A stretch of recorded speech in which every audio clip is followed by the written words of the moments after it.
এই যে সার্কিটটি দেখতে পাচ্ছেন এটি হলো ইনভার্টার এসির আউটডোরের সার্কিট এবং এই সার্কিটটি হলো ইনডোরের সার্কিট।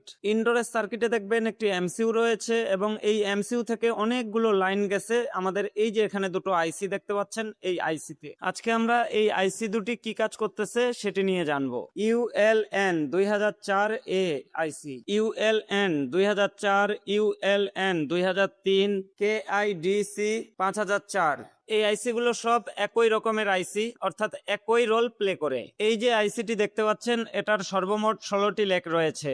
1 2 3 4 5 6 7 8 9 10 11 12 13 14 15 16। 1 থেকে 7 পর্যন্ত যে লেগগুলো রয়েছে এই লেগগুলো হলো ইনপুট। প্রতিটি লেগকে আমাদের ইনপুট হিসেবে ব্যবহার করতে হবে এবং 16 থেকে 10 পর্যন্ত যে লেগগুলো রয়েছে এই লেগগুলো হলো আউটপুট। প্রতিটি লেগকে আমরা আউটপুট হিসেবে ব্যবহার করব। এই যে 8 নাম্বার লেগটি আপনারা দেখতে পাচ্ছেন এটা হলো গ্রাউন্ড অর্থাৎ নেগেটিভ। এখন আপনি এই আউটপুট ভোল্টেজ গুলো কত নেবেন, এই আউটপুট ভোল্টেজের উপর নির্ভর করে আমাদের ভিসিসি ভোল্টেজ হয়ে থাকে। অর্থাৎ এই ভিসিসি তে আপনি যে ভোল্টেজটি প্রদান করবেন সে ভোল্টেজটি আপনি আউটপুট দিয়ে পাবেন। ইনপুটে যে কানেকশন রয়েছে 1 থেকে 7 নাম্বার পিন, এই পিনগুলো সরাসরি আমাদের এমসিইউ এর সাথে সংযোগ থাকবে। আমাদের এমসিইউ চলে কত ভোল্টে? 3.5 অথবা 5 ভোল্টে। আমাদের এমসিইউ যে ভোল্টেজে চলবে আমাদের এমসিইউ তো সেম ভোল্টেজই আউট করবে, তাই না? আপনারা দেখতে পাচ্ছেন প্রতিটি পিন এমসিইউ এর সাথে সংযোগ আছে, অর্থাৎ ইনপুটে আমাদের 3.5 থেকে 5 ভোল্ট আমরা প্রদান করি। এখানে আপনারা যে ইনপুটটাতে ভোল্টেজ প্রদান করবেন ঠিক অপোজিট পার্শ্বে যে আউটপুটটি থাকবে সেটি ওপেন হবে